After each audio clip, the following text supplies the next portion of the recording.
I was in my mid 30s when Dean and I co-founded Sage Presence. And this was after about 10 years of me working for an employer.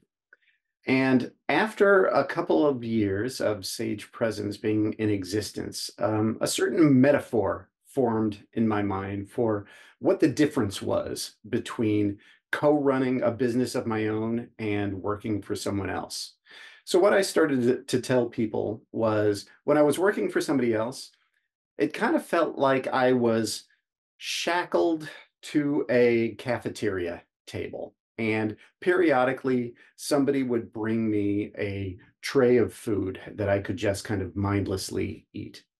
Whereas now that I'm co-running a company and 100% responsible for the income of the organization, what I would tell people was that felt like me and my family huddled around a campfire, and I'm periodically going off to find an animal to bring back to the campfire and cook for all of us to eat. So one of those was safe and predictable. The other one was absolutely unsafe and unpredictable. But what I would continuously tell people was there was so much more life in that latter one.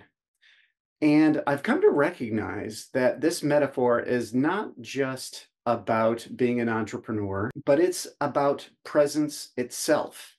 Presence requires a certain amount of discomfort.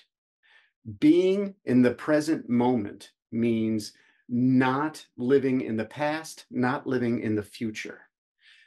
What I recognized was back when I worked for someone else, I didn't really have to be in the moment. I was just kind of nowhere in particular. I don't know, maybe I was in an alternate future because I was always hoping to be in a different situation. Or maybe I was in the recent past because this moment felt like the recent past. It didn't feel like anything special. So the real life translation of this is now that I was responsible for my income, I had to get out and network. I had to meet prospects and sell myself and sell Sage Presence.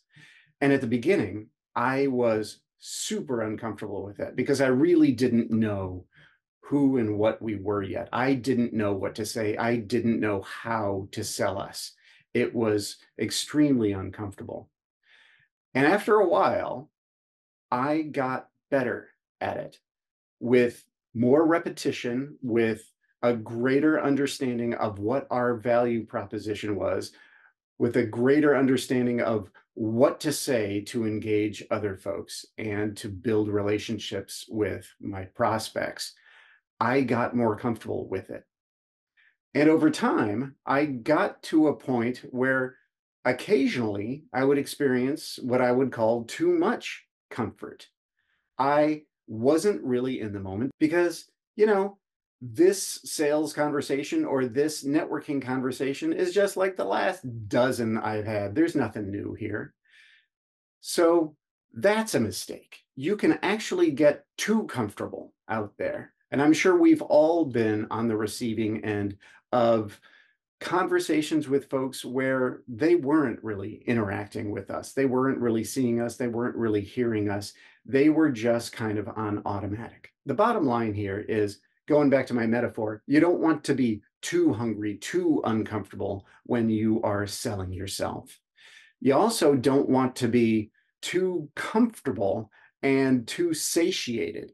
It's really, really valuable to be kind of hungry.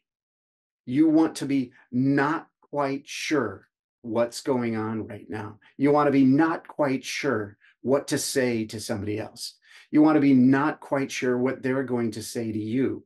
You want to push yourself to be somewhat uncomfortable because when you are uncomfortable, you're in the moment. You are present. As a representative of your organization, I want to invite you to pursue that.